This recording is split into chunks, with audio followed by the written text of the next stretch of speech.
برطانیہ دی voice of you کے وسیم خان پروانہ خصوصی تجزیہ جنوبی ایشیا میں بدلتے ہوئے اتحاد اور حکمت عملی کی نئی سمتیں بھارت کی حکمت عملی پاکستان پر معاشی دباؤ بھارت پاکستان کو ایک بار پھر FATF کی گرے لسٹ میں شامل کروانے کی کوشش کر رہا ہے تاکہ اسے بین الاقوامی مالیاتی نظام تک رسائی سے روکا جا سکے۔ بھارت عالمی بینک کی جانب سے پاکستان کو دی جانے والی امداد کی بھی مخالفت کرنے والا ہے۔ دو طرفہ موقف بھارتی وزیر خارجہ ایس جے شنکر نے واضح کیا ہے کہ بھارت پاکستان کے ساتھ تمام معاملات دو طرفہ بنیادوں پر حل کرے گا اور کسی تیسرے فریق کی مداخلت کو قبول نہیں کرے گا، حتیٰ کہ صدر ڈونلڈ ٹرمپ کی طرف سے ثالثی کی پیشکش۔ پاکستان کی سفارتی سرگرمیاں امریکی لابی سے رابطہ پاکستان نے حالیہ کشیدگی کے دوران امریکہ میں 2 لابی فرمز کی خدمات حاصل کی جن ٹرمپ سے قریبی تعلقات ہیں۔ اس اقدام کا مقصد امریکہ کے ساتھ تعلقات کو بہتر بنانا ہے، جو کہ سفارتی محاذ پر ایک بڑی کوشش ہے۔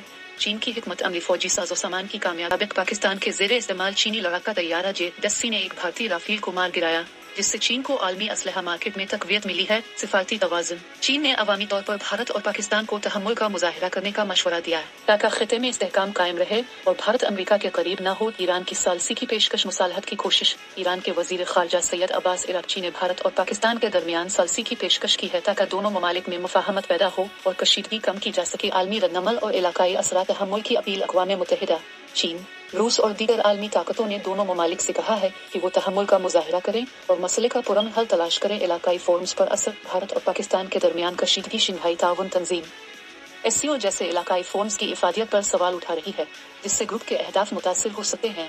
نتیجہ یہ وقت جنوبی ایشیا میں تیزی سے بدلتے ہوئے حالات کا ہے۔ بھارت معاشی اور سفارتی محاذ پر جارحانہ پالیسی اپنا رہا ہے، پاکستان عالمی حمایت حاصل کرنے کی کوشش کر رہا ہے، چین دفاعی کامیابی کے ذریعے اپنے مفادات کو تقویت دے رہا ہے اور ایران ثالثی کا کردار ادا کرنا چاہتا ہے۔ ان تمام سرگرمیوں کے درمیان صحافتی ذمہ داری اور تحقیق پر مبنی رپورٹنگ کی اہمیت پہلے سے کہیں زیادہ بڑھ چکی ہے۔